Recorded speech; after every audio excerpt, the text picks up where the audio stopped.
ખેતીમાં જીવામૃત કેવી રીતે બને એ હું તમને બધાને અહીંયા પ્રત્યક્ષ શીખવાડું છું, એટલે તમે બધા ધ્યાન રાખજો. અહીંયાથી શીખી લો તો તમને ઘરે જઈને બનાવતા આવડી જાય. બરાબર છે? એકદમ સીધું, સિમ્પલ, સરળ રીત છે. બરાબર છે? જો આ એક પીપળું લીધું છે, 200 લીટરનું છે. આ 200 લીટરના પીપળાની અંદર આપણે 10 લીટર ગૌમૂત્ર અંદર પીપળામાં એડ કરીએ છીએ. જો આ 10 લીટર ગૌમૂત્ર દેશી ગાયનું ઝીલેલું હોય તો સારામાં સારું, ડાયરેક્ટ ઝીલેલું હોય ને તો સારામાં સારું. બરાબર છે? આ 10 લીટર આપણે લીધું. ત્યાર પછી 10 કિલો દેશી ગાયનું આપણે છાણ, એને છે ને બહાર જ તગારામાં થોડું રબડી જેવું કરી દેવાનું અને પછી એને પીપળામાં એડ કરી દેવાનું. એટલે પહેલા શું નાખ્યું આપણે? 10 લીટર ગાયનું ગૌમૂત્ર અને હવે નાખીએ છીએ 10 લીટર ગાયનું 10 કિલો ગાયનું છાણ. આવો તો પછી કરીએ. બરાબર છે?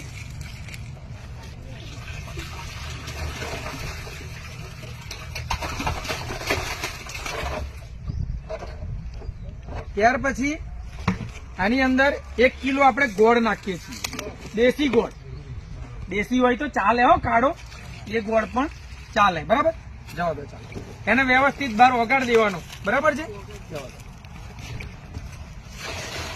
પછી 500 ગ્રામ જેટલું આપણે અંદર બેસન નાખીએ છીએ. બેસન એટલે કઠોળનો લોટ. બેસન જ નાખવું એવું નહીં, કોઈ પણ કઠોળનો લોટ આપણે અંદર નાખી શકીએ. જેની દાળ પડે એને કઠોળ કહેવાય. બરાબર છે? એને આપણે અંદર 500 ગ્રામ જેટલો નાખી દેવાનો. ઘરે મહેમાન આવ્યા હોય અને આજે ભજીયો બનાવ્યો હોય ને થોડોક વધ્યો હોય ને એ વાપરી નાખો, અઠવાડિયું પડેલો હોય તોય ચાલે. આપણે કઠોળનો લોટ જોઈએ. બરાબર છે? નાખી દે. આ નાખ્યો આપણે કઠોળનો લોટ.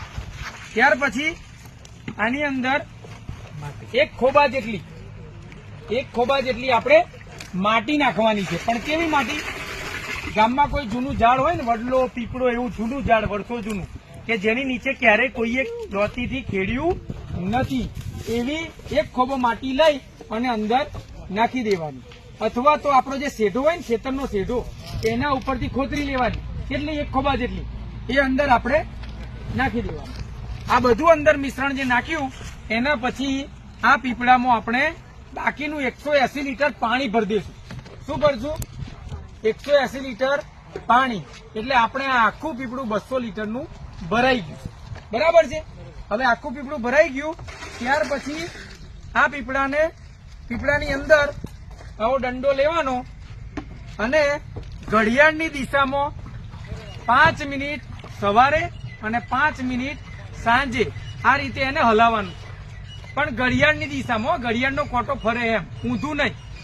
જો ઊંધું ફેરવશો તો બધું ઊંધું થશે. બરાબર છે? આ બધી જે વસ્તુઓ અંદર એડ કરી એનું વ્યવસ્થિત દ્રાવણ આપણે તૈયાર કરી દીધું છે.